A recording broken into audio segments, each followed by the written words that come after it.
Okay, so today we're going to talk marketing. Marketing like a human being, though, because like marketing is one thing and marketing like a human being is an entirely another one, right? And you have to be a human, and this is my stance on it. So first, there are two approaches to marketing. There's the way they tell you to do it, which is and there's lots of those ways. There's like 463,000 of them. And then there's the you way. For me, the thing is, the way they tell you to do it is not that their ideas are bad. Often their ideas conflict, right? Like you can say to me, well, what's the best tool to use? And I can get somebody to say Instagram. I get somebody to say Facebook. I can get somebody to say LinkedIn. And none of those things actually fit you. So what matters in marketing is to make it yours. Like I have to market as Sarah. That is the only way that works for me. I have tried to market like other people, and it just generally falls on its face because I am me and I can't do it like that. And that's okay. The prime example right now is Clubhouse. Do you know what Clubhouse is? I've heard of it. I don't know about it. It's like an audio social sharing. And I have so many clients and friends that are like, Clubhouse would be great for you. And I'm just not there right now. Like, I have an account. I have a friend that actually went through the process of making me an account for me. And I just am not there. So like I have to do it my way. And I'm just like stubborn about doing other people's ways. So for me, there are 5 keys to making this be your way. And the first one is actually the only one that they all matter, but this one has to matter first. This is like key number 1 is a key to the city, and all of the other ones are house keys. Okay. And the mental shift is belief before how. And so this sounds strange, but I'm going to explain it. So right now, most of us think I have to know how to do it to believe it will work. Right? You're like, okay, but how will it work? You'll be like, but how will it work? But how? But how? And this is the normal approach because we have been taught to be evidence-based, right? But we have taken evidence-based like all the way to the other side of the pendulum. Like we have swung that sucker so far that it doesn't even know what's happening over there. So we have taken it to mean basically that in order to believe in ourselves, we have to have proof that believing in ourselves is worth it first. And that's nuts, honestly. Like that's not how this works. Like you have to believe in yourself, and that is just like a leap of faith. And I'm not particularly religious, but like that's a leap of faith. You have to believe first. So this is the mental shift. I believe it will work no matter how I do it. It's a big one. It turns out the belief is 90% of the game. Like knowing that you can, being certain about the value of your work, the value of what you do, no matter what, comes first. I am good at what I do. People need what I have. And then we can figure out how to do the rest, marketing and all the things. But if you're marketing before that, it's not going super well because you're not sure you can do it. And that's this like cycle of crazy people get into, right?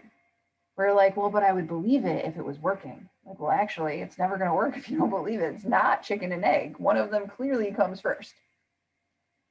And the other thing that happens is that if you know it's going to work, actually, then how doesn't matter at all. It will work. And the way I think about this is think about 20 business coaches. There are definitely 20 business coaches out there. None of them market the same way, but they all still get business. Some of them use Instagram. I don't touch Instagram. Some of them use Pinterest. I don't touch Pinterest. Some of them only market through networking. Okay, they don't have any social media at all. Some of them have a website. Some of them don't. It all works because they know it's going to. If it only worked, if how mattered, it would only work one way. It doesn't. So I'm going to tell you a quick story. My husband has this friend named Dan. me tell you a little about Dan. Dan is the example of belief before how. I've known Dan a million years. He's a lovely guy. One of my favorites, actually. But Dan is like if you were picking the guys in the lineup in college, he wouldn't have been the one that you were like, oh, he's the most handsome. He's got little things about him. He's a great dude, super smart. But like at first glance, he's not the one you would have picked. But he always got the most girls. And do you know why? He believed in himself. Because he just knew he was the bomb.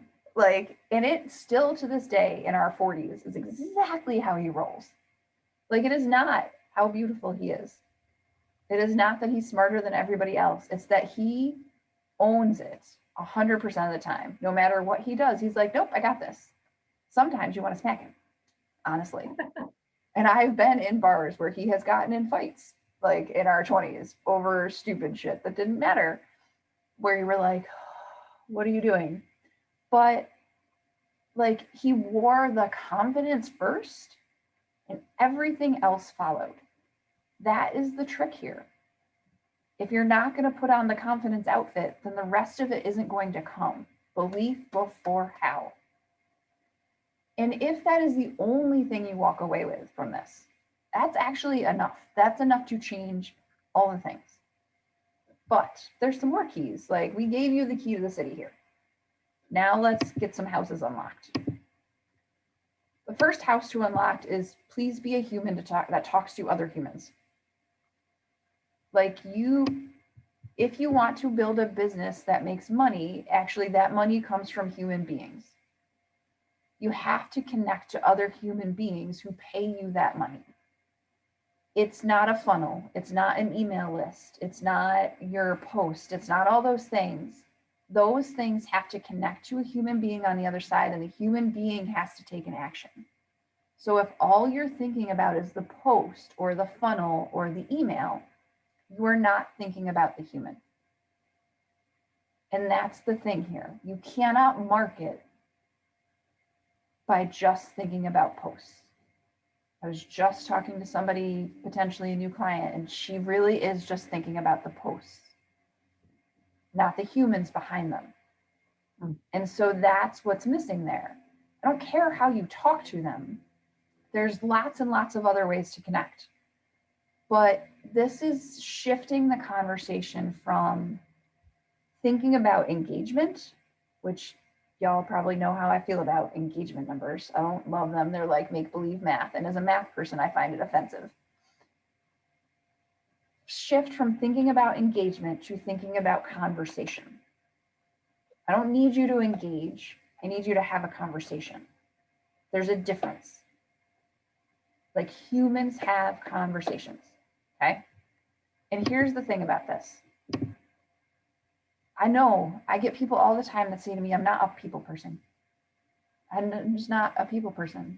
Well, actually you are. There are plenty of people you like. You have family, you have friends, you like human beings. You're just afraid that the human beings coming at you are not people you're going to like. And, you know, unknown is scary. Fine, great, do you. So find the people that are more of the people you love. They're out there.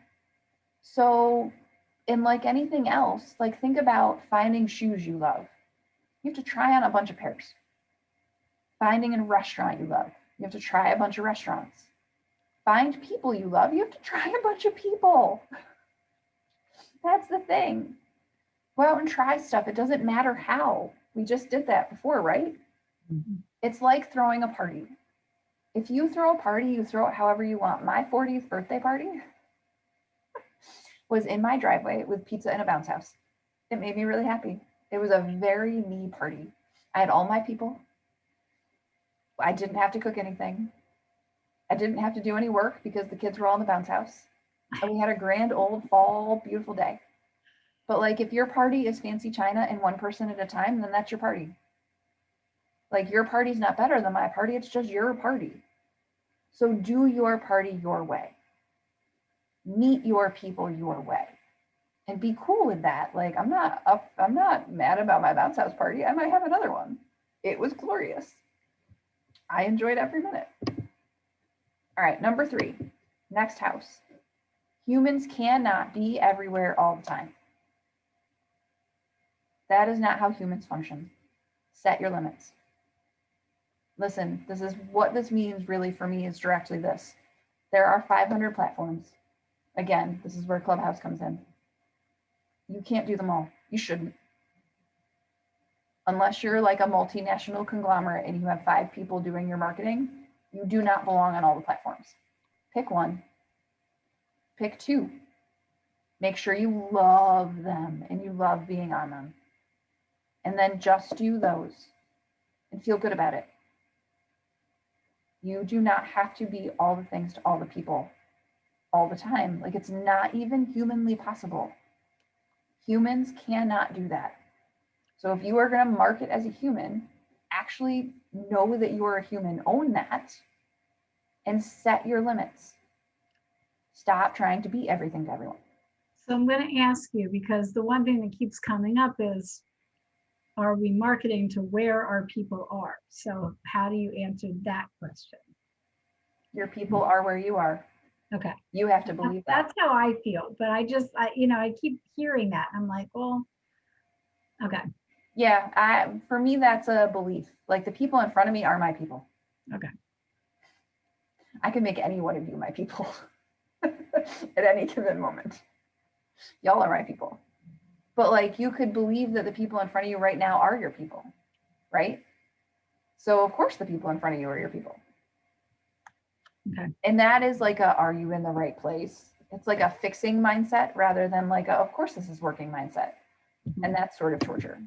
Okay. So I would say for me, this comes down to a couple of questions. Where do you want to show up? When and how often do you want to show up? Why do you want to show up there? And like, why comes down to like, why do you love that place? Like, I love LinkedIn. LinkedIn is my jam. It's like the grown-ups went from Facebook, go to LinkedIn. Like LinkedIn is just, there's still creepy guys, but there's less like teenage drama. I do things on Facebook because of the functionality of groups and things. I love my group. But I love LinkedIn because I feel like there's no like complaining about your mom. I mean, that's just for my business that works better. For my soul, that works better. And so, think about where you want to be and your reasons for it and settle into that. Okay. Loving, I missed one. Where'd it go? And it's an important one. Loving doing it your way consistently. Oh, I lost it. Matters more than doing it all. Like a lot more. Like hands down more. There is nothing that matters more than this. If you hate the way you're doing it, it is not going to work. If you love the way you're doing it and you love it hard, it's going to be great. You got to love it. And you got to be like, nope, this is my way. I'm good with it. My party. Want to come? Like, get on the bus, people. You don't want to come to the party? Don't come to the party. It's cool. All right. Number 4. This one made me laugh when I typed it, but it's not wrong. Humans have personalities. Go ahead and use yours. Like, you do not need to sound like me. I do not need to sound like someone else. Like, I am quirky in my own way. I am odd. I have odd things that make me happy. And you know what? So do you. Like, cool. That's what makes you you, and that's what makes you fun. And that's what makes you good at what you do, your experiences, all of those things. Are you loud? Are you happy? Are you like a rain cloud most of the time? Okay, be a rain cloud. But like, are you silly? Be silly. Are you like geeked out about Pi Day next month? Then geek out over Pi Day next month. We might have a party. That's totally fine. Oh, we're totally having a Pi Day party. Oh my God. When is Pi Day? Pi Day is March 14th. Pi Day. Good. Oh my goodness. I'm gonna have to teach you all about Pi Day. It's like my favorite holiday. So like, you cannot hide the parts of you that make you you. The parts of you that you are most tempted to hide are so often the parts of you that people love the most. But they're the parts that we all feel like are like less fit for public consumption, right? Where like the dorky, like weirdness of me is the part where I'm like, people don't need to know that about me. But actually they do, because if they work with me one-on-one, like y'all are gonna get the human that's geeked out about Pi Day. Like, oops, like crap. So you really do have to own your personality and be cool with you. That's okay. And here's the thing. It's funny, like this is the only slide I didn't write notes for because like doesn't need any notes.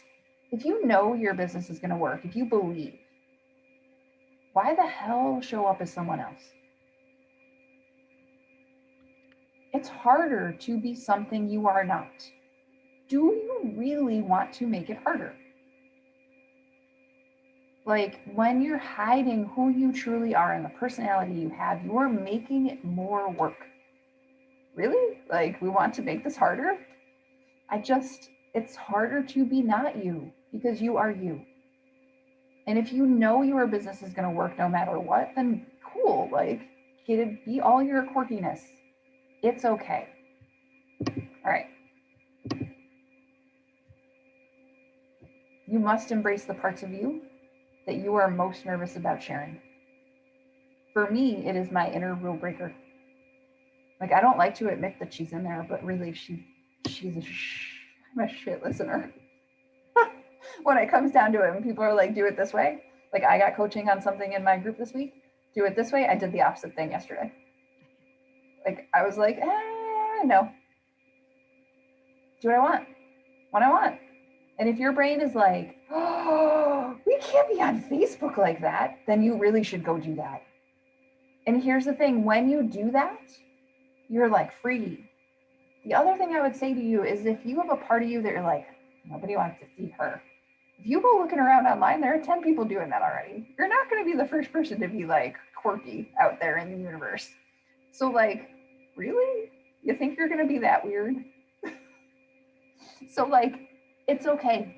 Embrace the parts of you and the stories and the failures and all the things. Those are the things that make you a human. Those are the things that draw people to you. Like, I break stuff sometimes. I tell people that. They relate to me because I'm human about it. Be human about it. All right, and the last key is this. Human beings are stubborn. You know it. I know it. Embrace it. Y'all, we are stubborn. I am not going to be defeated. Screw that. I'm not talking here about stubborn and not, nope, I'm never going to change way. Right. I'm talking like I'm going to do me and my rules are the only ones that matter. Take that kind of way. Be stubbornly you, human being. You don't need to change to run your business. Bless you. You need to be more you. That is the part that runs it. Be a stubborn human. And that stubborn human, she just keeps showing up. Every day for the next 30 years. Y'all are going to be so tired of me. But like, keep showing up. That's what this is. And those, if you do all of these things, show up like a human, you talk to other human beings, you're sure that it's going to work. You do these 5 things. You embrace the parts of you that you're like, are you sure? I promise that people are coming. Promise this is how this works. Okay. So